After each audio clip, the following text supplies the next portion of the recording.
Ανάμεσα στα ποίηματα που ξεχώρισα εγώ και διάλεξα να διαβάσουμε, ήταν το Ενάλιον F. Η αρχή του έρωτα. Το πρώτο γράμμα που τον εισάγει στο μυαλό και την ψυχή σου. Ένα από τα πολλά έψιλον, ο έρωτας. Με πόσο εφάνταστο τρόπο το ποίημα αυτό ανιχνεύει διαστάσεις. Και ίσως όλα τα ενδυνάμει του έρωτα. Και γιατί όλα θα πρέπει να αρχίζουν από έψιλον, μα η Μυρτώ το έχει διαπατήσει. Γιατί όλα αρχίζουν από τον έρωτα. Και ας μου επιτραπεί εδώ μια μικρή μου, δική μου ποιητική παραδοχή. Τα πάντα τα μετράς είτε με τον έρωτα είτε με την έλλειψή του. Είτε θα είναι εκεί είτε δεν θα είναι. Τα έψιλον που ακολουθούν είναι για τη Μυρτώ η επιτακτική επιβολή του έρωτα σε κάθε παράμετρο του φυσικού και του συναισθηματικού σύμπαντός μας. Να προσθέσω κάτι εδώ σε αυτό, γιατί είναι ένα ποίημα που και το αγαπάω και εγώ πάρα πολύ και ευχαριστώ πολύ Σπύρο που το επέλεξες. Είναι ένα ποίημα μαγικό σχεδόν για μένα, γιατί γεννήθηκε όντως μέσα στη θάλασσα. Αυτό που λέει Ενάλιον F. Το όμορφο μέσα από το βυθό που βγήκε, σαν μικρή Αφροδιτούλα. Ήταν μια υπέροχη μέρα, μια από εκείνες τις μέρες του καλοκαιριού που είναι όλα ήρεμα, δεν φυσάει καθόλου τίποτα, είναι όλα, υπάρχει άπνοια.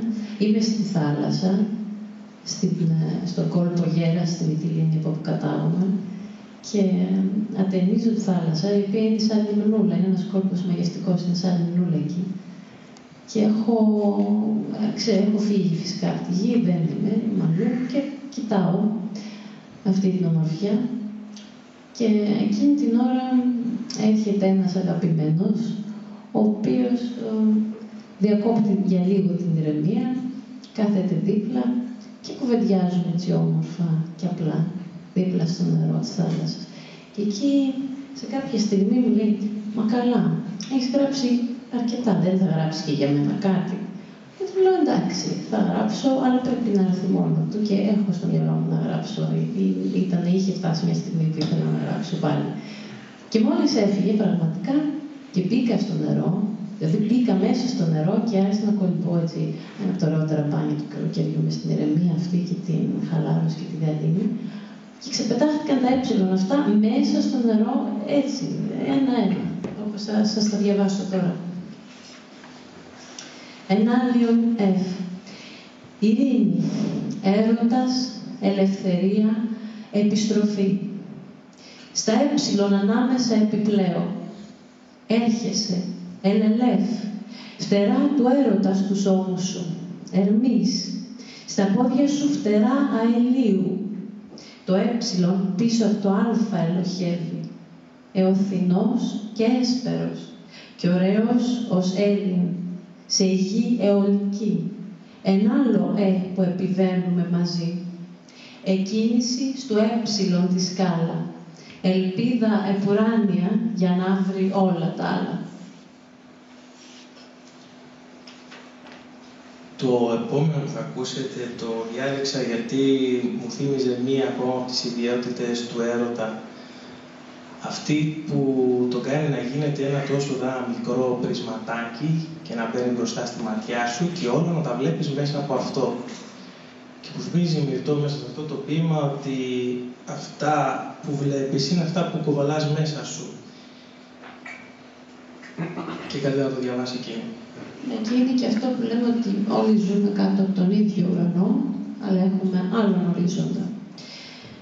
Είναι πολύ μικρούλη. Οι ουρανοί δεν βγαίνουνε σε ριάννη, ορίζοντας στο μάτι, αν δεν θέλει. Για το τελευταίο ποίημα που διάλεξα, δεν θα πω πολλά, για μένα είναι η πιο αισθαντική φωνή της βραδιάς. Είπα πριν ότι δεν υπάρχει πιο υποκειμενικό πράγμα από την ποίηση. Και αν δεν το είπα θα πρέπει να το είχα πει. Αλλά και αν το σκέφτηκα έκανα λάθος, γιατί υπάρχει κάτι πιο υποκειμενικό από την ποίηση. Υπάρχει η ερμηνεία της. Για τη δική μου λοιπόν ερωτική βραδιά μέσα από αυτά τα ποίηματα, θα διάλεγα να κλείσω με ένα ποίημα που λέει για αρχή του «Δεν ζήτησα πολλά». Ναι,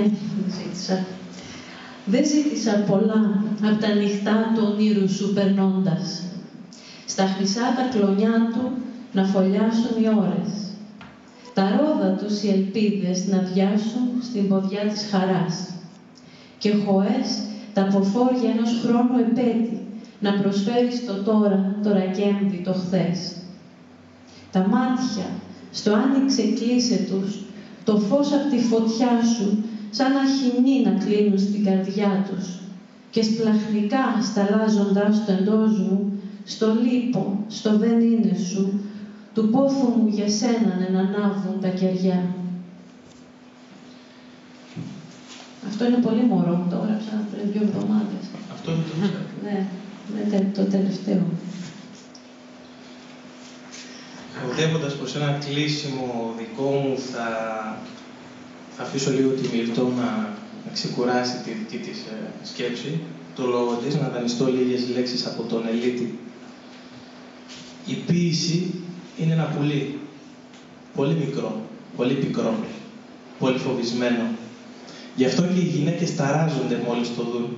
Άλλες το κρύβουν μες στους καθρέφτες τους, άλλες σε βαθιά συρτάρια και άλλες βαθιά μέσα στο σώμα τους.